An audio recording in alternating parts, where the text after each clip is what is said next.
Kamal Haasan sir வந்து இப்போ சமீபத்தில் கொட்டுக்காளி படத்தை பார்த்துட்டு கூப்பிட்டு ஆஃபீஸில் வச்சு அத்தனை பேர்த்துக்கு ஒரு ஒரு எங்கள் படத்துக்கான ஒரு மிகப்பெரிய ஒரு ஒரு ஒரு விருது கொடுத்தாரு அவர் கையினால்.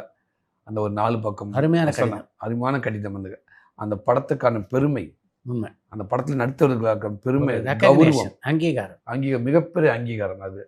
ஸோ அதெல்லாம் வந்து இன்னைக்கு அவருக்கு இருக்க இடத்துக்கு உச்சத்துக்கு அவருடைய பார்வை அப்படியே தான் போகணுடைய.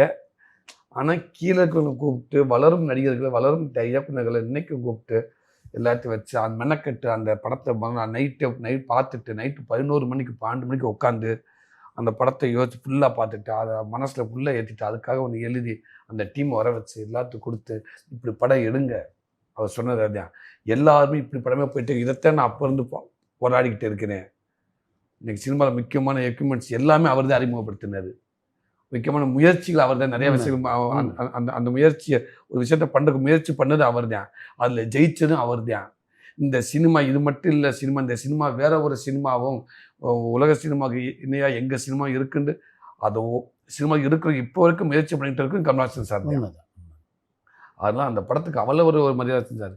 தம்பி, நீங்கள் இந்த மாதிரி படங்கள் எடுக்கிறாங்க, எல்லாம் நிறைய எடுத்துக்கிட்டே இருக்காங்க, இதைத்தான் இன்னும் மெனக்கெடுத்து இருக்கேன், இன்னமும் நான் முயற்சியிலேயே தான் இருக்கின்றது. எவ்வளோ பெரிய விஷயம் அது.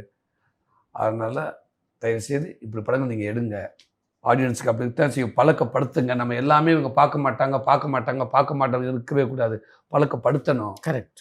அப்போ தான் வருவாங்க. அப்போ எப்போ தான் பார்க்குறது? எடுத்துன்னு ஒன்று டக்குன்னு பிடிச்சிடாது. போதா நம்ம வேறு மாதிரி உனக்கு கொடுத்து பழகியிருக்கோம். இந்த மாதிரி படங்களும் நீங்கள் எடுங்க அப்படின்னு சொன்னார் தம்பிக்கு, அந்த இயக்குனர் வினோத் ராஜுக்கு.